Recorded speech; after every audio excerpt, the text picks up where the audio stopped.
So why, after exercise like that, after intense exercise, why isn't plain water enough? So when horses sweat, they don't just sweat out water, they lose salts through the expression of water on their skin. And mainly that is sodium, potassium, and chloride. So they're coming out Mm. onto the level of the skin, and that's what you'll see is that white crust whenever it dries off. And that is, if you licked it, Mm. just salty. So whenever horses are sweating and exercising, we do need to replace those minerals as well as the water.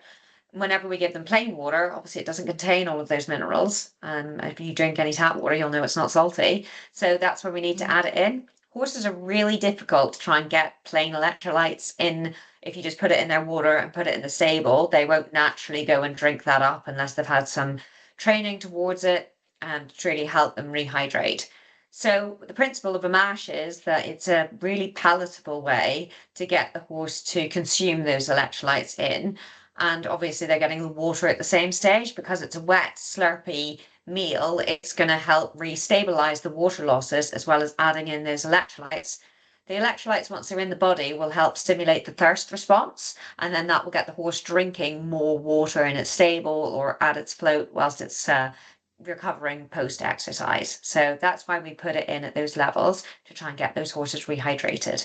The main thing is with electrolytes that we really want to focus on the muscle health and the electrolyte status within the body. So that's why we're really wanting to try and focus in to get the optimized recovery. So you're really kick-starting that rehydration process by giving them something really delicious that has the electrolytes in them without it tasting like they're having a giant bucket of seawater, and getting them to take it in, plus all the added benefits that are in a product like Equi-Restore. But then, as you say, you're kick-starting that thirst reflex by starting to bring that balance back in. Yeah, exactly. And we need to optimize our recovery rates. So we're trying to get them to recover as quickly as possible to the best of their ability. And that's where hydration is the number one limiting performance factor.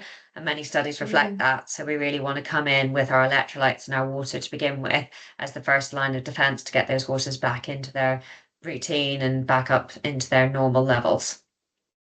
Supposed to, when we offer it in that first period straight after intense exercise, we, as their handlers, grooms, owners, are watching them consume the mash, and we know how much water is in it, and we know that they're getting those electrolytes in, so that when we allow them to stay in their stables, if they're at a competition or in their yards, and we know that we've already kickstarted that process and encouraged that drinking process for them once we've sort of put them away. But yeah, making sure we've got it under our control.